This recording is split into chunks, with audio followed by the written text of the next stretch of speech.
Welcome to Chanel, a captivating exploration of true stories woven with themes of love, deception, and betrayal. If you find pleasure in these videos, don't merely observe. Go ahead and tap that like button. Its impact is greater than you realize. Let us delve into the tale that unfolds today. I never imagined I would become the sort of woman to share a tale like this. Honestly, if you had posed that question to me a year ago, I would have chuckled and dismissed the idea with a shake of my head. Yet, here I find myself attempting to unravel the events that led me into a whirlwind I never anticipated, never sought, and truthfully never envisioned. Allow me to introduce myself. I am Lauren. For 12 years, I have shared my life with Mark as his spouse. Our paths crossed in college. He was immersed in the world of engineering while I was navigating the education program. In our youth, we found ourselves without a dime. Yet, our hearts overflowed with an unrestrained passion. He had a unique ability to bring laughter to my life. And even now, he manages to evoke a smile from me when I least anticipate it. We exchanged vows immediately following graduation and embraced a humble existence. He embarked on a journey with a modest firm, while I embraced the role of a fourth-grade teacher. It lacked glamour, yet it offered a sense of steadiness, safety, and familiarity. For the most part, our life unfolded in a tranquil manner. We purchased a home in the suburbs, conveniently close to the city, yet distant enough that the sounds of traffic faded away when we opened the windows at night. We are blessed with 2 children, Ethan and Molly, who are currently navigating the adventures of elementary school. Our days brimmed with the routine of packing lunches, tackling homework, attending soccer practices, and embarking on weekend excursions to Target. The familiar cadence of daily life. To the casual observer, we likely appeared to be the quintessential family, flawless in every way. Yet, as time passed, a shift occurred, or perhaps it didn't transform so much as it gradually diminished. The thrill, the unplanned moments, the endless discussions over takeout sprawled on the floor of our first apartment. It all gradually faded into the background. I hold no resentment towards Mark, not completely. The weight of existence has suddenly intensified. The weight of bills, the pressure of work, and the relentless march of chores and obligations. Both of us grew weary. We ceased inquiring about each other's well-being. We began to share our surroundings, occupying the same space, yet drifting apart in our connection. It lingers in my mind, the moment our paths first crossed, the day I encountered Alex. It was a Wednesday in late October, just following the parent-teacher conferences.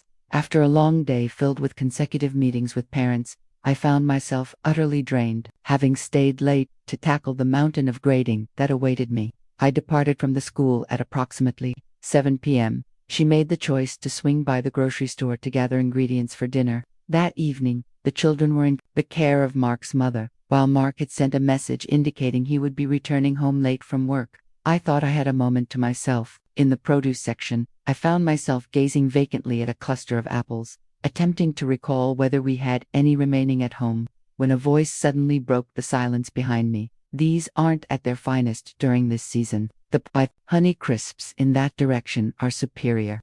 I pivoted and caught sight of him. Lofty stature, relaxed demeanor, effortless grin. He clutched a basket containing only a handful of items, a loaf of bread, a dozen eggs, and a bottle of freshly squeezed orange juice. He appeared to be anything but a person in search of a complete meal. It feels more akin to someone hastily collecting a handful of essentials. Is that truly the case? I remarked, a faint smile playing on my lips. It dawned on me that I was in need of expert guidance regarding apples. He let out a hearty laugh. Apologies. I once spent my college days working at an orchard. Long-standing habits are not easily relinquished. I grasped a Honeycrisp, examining its surface as I turned it over in my palm. Very well. I suppose I shall defer to the authority of the expert. We shared a handful of words, engaging in small talk. Nothing particularly remarkable. I discovered that his name was Alex and that he had recently relocated to the area for a new position, something related to finance. He exuded warmth and approachability, and there was an unmistakable quality in his demeanor that set him apart. Not flirtatious, merely considerate in a manner I hadn't encountered in quite some time. Our paths crossed once more about a week later, this time at the neighborhood coffee shop. On a Saturday morning, I found myself grading papers, cradling my second cup of caffeine, and struggling to summon the motivation to complete the task at hand, Alex entered the room, caught sight of me, and offered a look of pleasant surprise. "Is it Lauren, then? Is the apple a source of doubt?" I chuckled, discovered in the act he acquired his drink and inquired if he might accompany me. For a brief instant, uncertainty flickered within me, yet I ultimately gave a nod. Indeed, it's merely me and a towering pile of math quizzes. Our conversation flowed for nearly an hour that morning, meandering through the realms of nothingness and significance, touching on books, childhood aspirations, and the sort of topics that arise effortlessly when the pressure to impress is absent. It seemed effortless, instinctive, and secure.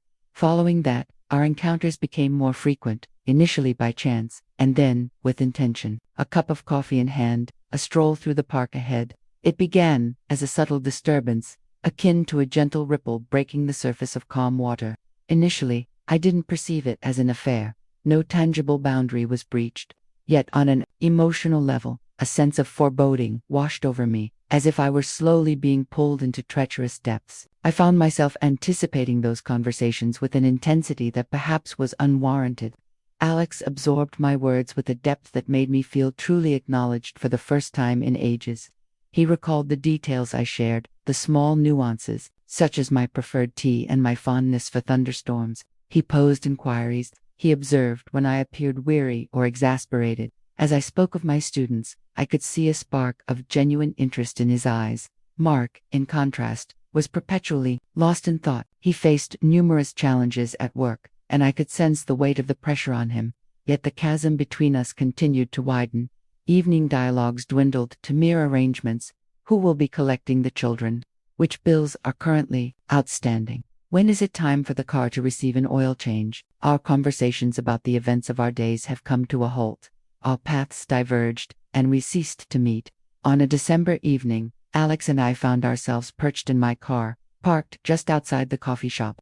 The air was crisp with delicate flakes of snow drifting down, and the weight of parting hung heavily between us. We discussed the essence of holidays and the bonds of family, as well as the peculiar solitude that can unexpectedly settle in during that season. "I once believed that solitude equated to a lack of companionship," he remarked, gazing out through the windscreen. "Yet, I find it conceivable to experience solitude even amidst the company of others."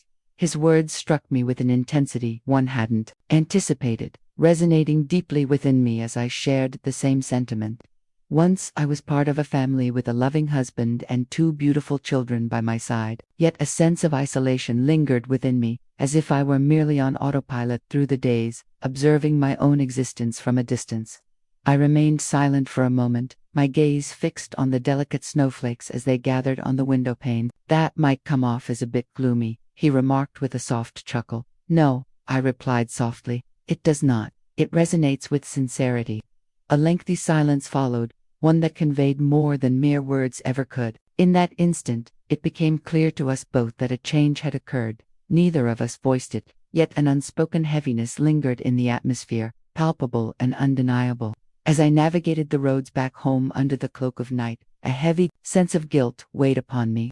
Not due to any particular event, but rather because I yearned for something as well. The weight of that realization filled me with fear. I never considered myself the type to betray trust. I had always taken pride in my loyalty, dependability, and trustworthiness. Yet recently, I found myself feeling utterly unlike my true self. I experienced a profound sense of invisibility. In that moment, Alex truly acknowledged my existence. The ensuing weeks passed in a haze. I attempted to withdraw to create a space between us. I ceased my visits to the coffee shop on Saturdays. I chose to overlook a handful of messages. I reassured myself that it was merely a fleeting moment, a friendship that had ventured into slightly deeper waters. Yet, it was far from straightforward. The harder I attempted to distance myself, the stronger the tug became. One January afternoon, I unexpectedly encountered him once more at the bookshop. It seemed as though destiny had woven its threads, or perhaps it was merely a twist of chance. Regardless of the circumstances, our conversation resumed. This time, I surrendered to it. We didn't commit any wrongdoing, at least not in a technical sense. Yet, I felt as though I was teetering on the brink of the unknown, uncertain if I possessed the resolve to retreat. It was at that moment that everything truly started to fall apart.